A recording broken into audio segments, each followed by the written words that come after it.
ಯುವರಾಜ್ ಸಿಂಗ್ ಕೇವಲ ಭಾರತೀಯ ಕ್ರಿಕೆಟ್ ಕಂಡಂಥ ಶ್ರೇಷ್ಠ ಆಟಗಾರ ಅಷ್ಟೇ ಅಲ್ಲ, 6 ಬಾಲ್ಗೆ 6 ಸಿಕ್ಸರ್ ಸಿಡಿಸಿದ್ದು ಅವರ ಕರಿಯರ್ನಲ್ಲಿ ದೊಡ್ಡ ಸಾಧನೆಯೂ ಅಲ್ಲ. ಯುವರಾಜ್ ಸಿಂಗ್ ಇಡೀ ದೇಶಕ್ಕೆ ಸ್ಫೂರ್ತಿಯಾಗೋದು ಕ್ಯಾನ್ಸರಿಂದ ಕಂಬ್ಯಾಕ್ ಮಾಡಿದ ಬಗ್ಗೆ.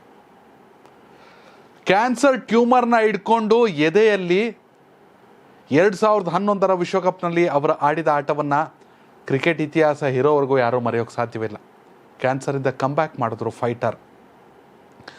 ಇದೀಗ ಯುವರಾಜ್ ಸಿಂಗ್ ಹೊಸ ಇನ್ನಿಂಗ್ ಶುರು ಮಾಡಕ್ಕೆ ಹೊರಟಿದ್ದಾರೆ. ಲೋಕಸಭಾ ಈ ಹಾಲನ್ನ ಬೆಳಗ್ಗೆ ಎದ್ದ ತಕ್ಷಣ ತಪ್ಪದೆ ನೀವು ಕುಡಿದು ನಿಮ್ಮ ಮಕ್ಕಳಿಗೂ ಪ್ರತಿದಿನ ಕೊಡಿಸಿ. ಸಿರಿಧಾನ್ಯದಿಂದ ತಯಾರಾದಂತ ಹಾಲು, ಯಾವುದೇ ರಾಸಾಯನಿಕ ಬಣ್ಣ ಬಳಸದೆ ತಯಾರಿಸಿದಂತ ಜೀನಿ ಸಿರಿಧಾನ್ಯಗಳ ಹಾಲು.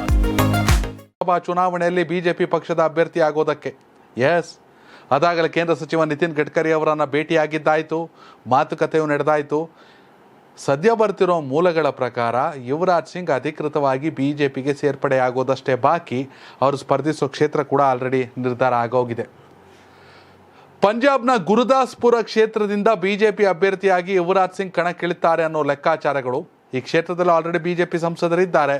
ಬಾಲಿವುಡ್ನ ಖ್ಯಾತ ನಟ ಸನ್ನಿ ಡಿಯೋಲ್ ಈ ಕ್ಷೇತ್ರದ ಸಂಸದರು. ಇಷ್ಟಾದರೂ ಕೂಡ ಅವರ ಸ್ಥಾನದಲ್ಲಿ ಯುವರಾಜ್ ಸಿಂಗ್ ಅವರನ್ನು ಕಣಕ್ಕಿಳಿಸಬೇಕು. ಸನ್ನಿ ಡಿಯೋಲ್ ಸಂಸದರಾಗಿ ಆಯ್ಕೆಯಾಗಿದ್ದಷ್ಟೇ ನಂತರದಲ್ಲಿ ಲೋಕಸಭೆಯಲ್ಲಿ ಯಾವುದೇ ಚರ್ಚೆ ಮಾತುಕತೆ ಅಂದರೆ ಒಬ್ಬ ಸಂಸದನಾಗಿ ಮಾಡಬೇಕಾದ ಸದ್ದನ್ನು ಅವರು ಮಾಡಲಿಲ್ಲ. ಹೀಗಾಗಿ ಆನ್ ಫೀಲ್ಡ್ನಲ್ಲಿ ಸದಾ ಆರ್ಭಟಿಸುತ್ತಿದ್ದ ಯುವರಾಜನನ್ನು ಈ ಬಾರಿ ಲೋಕಸಭಾ ಚುನಾವಣೆಗೆ ಸ್ಪರ್ಧಿಸುವಂತೆ ಮಾಡಿ ಬಿಜೆಪಿಯತ್ತ ಮತ್ತಷ್ಟು ಮತಗಳನ್ನು ಸೆಳಿಬೇಕು. ಯುವರಾಜ್ ಸಿಂಗ್ ಸ್ಟಾರ್ ಕ್ಯಾಂಡಿಡೇಟ್ ಆಗಬೇಕು, ಹಾಗೆಯೇ ಬಿಜೆಪಿಗೆ ಸ್ಟಾರ್ ಕ್ಯಾಂಪೇನರ್ ಆಗಬೇಕು ಅನ್ನೋದು ಲೆಕ್ಕಾಚಾರ. ನಿತಿನ್ ಗಡ್ಕರಿ ಅವರ ಮೂಲಕವೇ ಯುವರಾಜ್ ಸಿಂಗ್ ಬಿಜೆಪಿಗೆ ಸೇರ್ಪಡೆ ಆಗ್ತಾರೆ ಅನ್ನೋ ಬಗ್ಗೆ ಕೂಡ ಸಾಕಷ್ಟು ಚರ್ಚೆಗಳು ನಡೆದಿವೆ.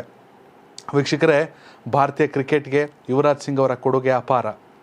ಇದೀಗ ಜನಸೇವೆಯಲ್ಲಿ ಕೂಡ ಯುವರಾಜ್ ಸಿಂಗ್ ಸದ್ದನ್ನು ಮಾಡಬೇಕಾ?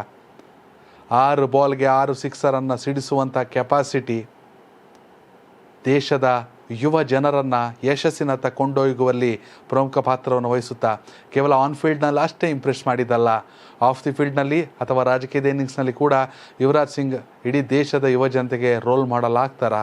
ನಿಮ್ಮ ಅಭಿಪ್ರಾಯನ ಕಾಮೆಂಟ್ ಮಾಡಿ. ಹಾಗೆ ಮುಂಬರುವಂತಹ ಲೋಕಸಭಾ ಚುನಾವಣೆಯಲ್ಲಿ ಯಾರು ಪ್ರಧಾನಿ ಆಗಬೇಕು? ನರೇಂದ್ರ ಮೋದಿಯವರ, ರಾಹುಲ್ ಗಾಂಧಿನ, ಮಲ್ಲಿಕಾರ್ಜುನ ಖರ್ಗೆನ?